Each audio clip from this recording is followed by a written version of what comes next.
Every moment of every show is available in podcast form by searching Hans and Scotty on your favorite podcasting platform or online at KSLSports.com. This is Hans Olsen and Scotty G on 97.5, the KSL Sports Zone. Look who's in the building. The one, the only Ute insider for KSLSports.com.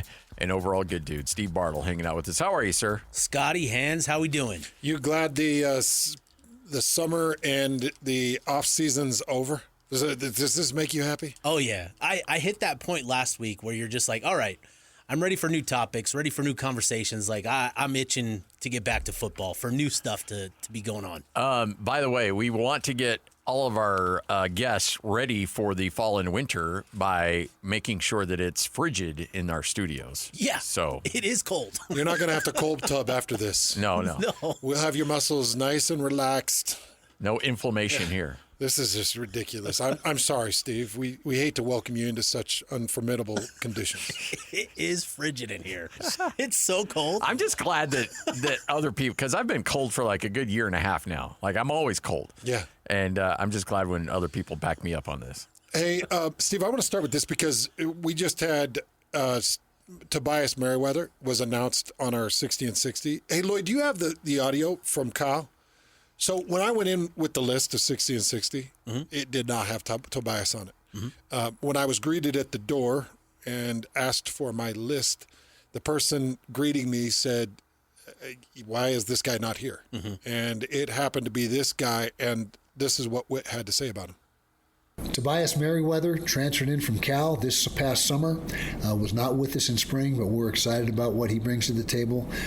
Big, strong wide receiver, 6'6", over 200 pounds, that can really run. So we will get a good look at him during fall camp, but we expect him to be a guy that gives us a lot of production this fall.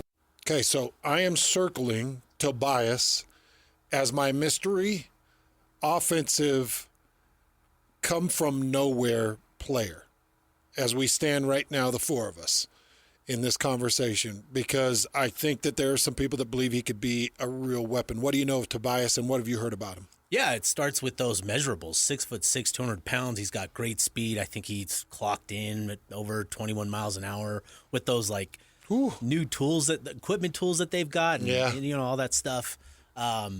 But yeah, he's got all the potential, all the qualities that you look for in an elite receiver. He just doesn't have the production to his name just yet. There's been things going on throughout his career. He's had injuries that have kind of kept him out. Obviously, transferring from Notre Dame to Cal, where he spent the last 2 seasons, they got a glimpse of some of his potential there at Cal, and during spring ball this past year, really looked like he was going to be their top receiver, their wide receiver one, but I don't know what happened at Cal, but they had a mass exodus after spring ball of a number of offensive players, Tobias Merriweather included. And fortunately for Utah, he's been a kid that they've pursued both out of high school and the first time that he hit the transfer portal. So they were... Oh, so there was a lot of legwork before this. Yeah, they're well aware of Merriweather and have been since he was a high school recruit. So there's a lot of excitement. And when you look at those qualities and what Utah needs at that wide receiver position, Whittingham talked about it all the time during spring ball. We need help at the outside receiver spot. We need somebody that can help the vertical passing game, and that's what Merriweather brings. I think he's your prototypical, X receiver, get vertical, beat you at the catch point and that type of stuff. I think that's exactly the type of receiver that this offense and Devon Dampier needed. So I'm going to ask you the same question that Hans talked about in the first segment of the show. Utah is, you go down to Vegas, the over-under win total is 8. They were picked by many in the Big 12, even though there was an official poll of being a team that could very well contend for a Big 12 title. For a team that's coming off a 5-7 season, why should there be such a high level of optimism towards this team?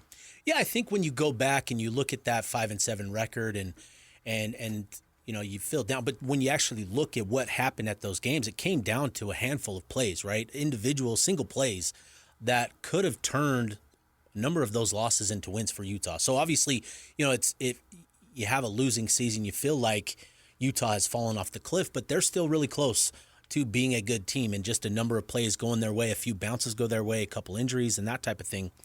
But when you actually look at what Utah brings back, they had one of the top defenses in the Big 12, and they return a good chunk of that defensive unit. Obviously, there's guys that have moved on, but they return, obviously, the headliners, Lander Barton, Smith Snowden, Teo Johnson, those guys, in those second and third levels of the defense leading the way there. That's significant. And Utah likes what they have, up front. They're going to need guys to step up, but they feel good about, their defensive front. And then obviously turning the page from, on that offensive side of the ball with the coordinator coming in and Jason Beck with Devon Dampier, that year of experience under Jason Beck last year, I'm fascinated to see what that does for Dampier, because we've seen a lot of quarterbacks transfer to new programs and have to learn a new offense, and we've seen things not work. But having that experience, having that comfort, that chemistry between him and Beck, I think is going to be kind of an X factor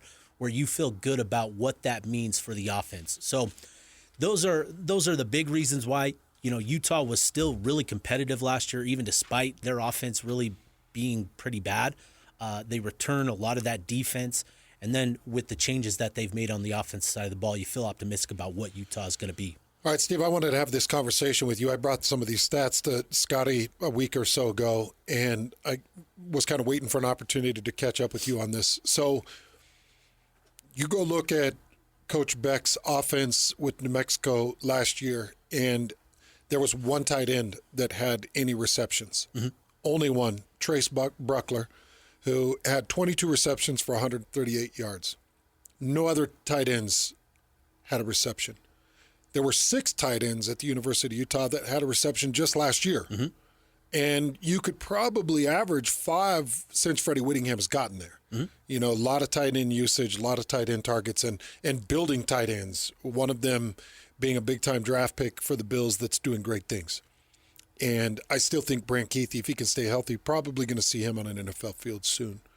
By the way, the 6 were Brant Keithy, Carson Ryan, Caleb Lohner, Landon King, Dallin Bentley, Miki Sugataraga. That was your 6 receptions, or 6 tight end receiving receptions last year. So what happens? Does Freddie Whittingham get his way? Does he push his way in? Does Freddie Whittingham say, what do you need? Blocking tight ends? Do they only recruit blocking tight ends? Or do we see some adjustment and maybe we see some collaboration and Jason Beck ends up incorporating the tight ends into his offense? Oh, I think we're going to see an incorporation of the tight ends in this offense at Utah. I think, last year when you look at the personnel at New Mexico, it's tough to find good tight ends, in general. It's tough when you're a New Mexico that's struggled to get talent there to Albuquerque, traditionally, right? They've rarely had that type of talent. So I think that the tight end usage there at New Mexico was more a product of just not having them available to him, guys that could make a difference. Whereas at Utah, what we've seen is Dallin Bentley is going to be he's going to have a pretty big presence in this offense as your traditional wide tight end type. And we saw that at New Mexico with some of their usage. They use an offensive lineman as a sixth offensive lineman, as a tight end attached to the line, that type of thing. And I think Dallin Bentley can fit that role. He's going to remind a lot of people of Cole Fotheringham and the role that he played, complementing Brant Keithy and Dalton Kincaid. What else we've seen this offseason is they've moved Otto Tia and an incoming freshman in J.J. Buchanan, who was going to play receiver. He came in at 6'4", 215 pounds. They like him a lot at that tight end position. So they've moved. So Otto Tia is at tight end. They've moved him to tight end. That played a role in Landon King's departure, actually, in the spring portal. They moved Otto Tia 2 weeks prior to the conclusion of spring camp. They split up his reps 70% with the receivers, 30%. 2 weeks after spring, or 2 weeks before. 2 weeks before the end of spring camp, Otto Tia was getting reps at tight end. Oh, wow. So this has been in the works for Tia. Now he's a full-time tight end, and he's got a bigger body than Landon King. They like how he fits there. And now you add J.J. Buchanan, and Hunter Andrews was the breakout player of spring ball. There's still going to be, the tight end position is still going to be a heavily utilized spot at Utah under Jason Beck. Steve Bartle joining us, Ute Insider, KSLSports.com, right here on 97.5, the KSL Sports Zone. Injuries have been such a storyline over the last couple of years. I know Kyle adjusted his camp a little bit last year. Do you anticipate that that'll still be a topic of conversation about how what the work looks like going into this season? I'm sure it will be, because it, as you said, it has been one of the biggest topics over the last 2 years. And man, it's nice for that not to be a topic this offseason, just the injury conversation and all that. I think that has been something that has been really a growing frustration for everybody that follows the program, is just the injuries and all of that and the conversation around it. And I think Kyle Whittingham, I think like they've adapted, they've made changes, and I think that'll continue to be a focus for them as we get into the season. I think health is going to be the big thing, as we've learned over the last 2 seasons, that injuries can cost you pretty significantly. So he knows that, and he'll do what he needs to make sure the guys are healthy this season. Okay, finish out my D-line here. Logan Fano, off the edge. Aliki Viamahi, D-tackle. Dallas Vakalahi, D-tackle. And finish out my edge. And would you change my interior? I might. Dallas and Aliki? I think that's like the odds-on favorite, but I think Utah may want to bring Aliki off the sideline, off the bench, keep him in the rotation behind Dallas, perhaps even maybe start Carson Kafusi next to Dallas Vakalahi. Okay. We'll see on that, but I think you've got the odds-on favorite in terms of those two, Vakalahi and Vamahi, but they're optimistic as they've ever been about somebody in that room with Carson Kafusi. They love him. Okay. And I know Dallas has some high. Oh yeah. Some high praise. People love him. Yeah, a lot of people love him. They did a lot to keep him. Yeah, a lot of people love him.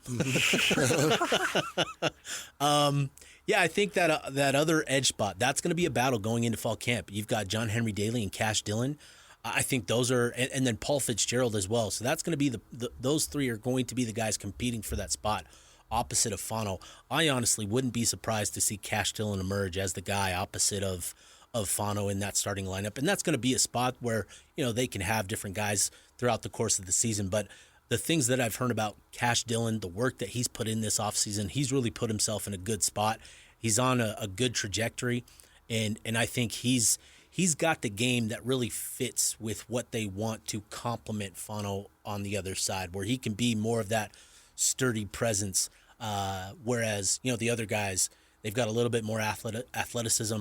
Paul Fitzgerald is kind of like a clone to Logan Fano in the sense that typical builds, similar athletic qualities and that sort of thing. So I look at Cash Dillon as kind of the dark horse here to emerge, but yeah, it's going to be those three battling it out. What's Cash Dillon's build like?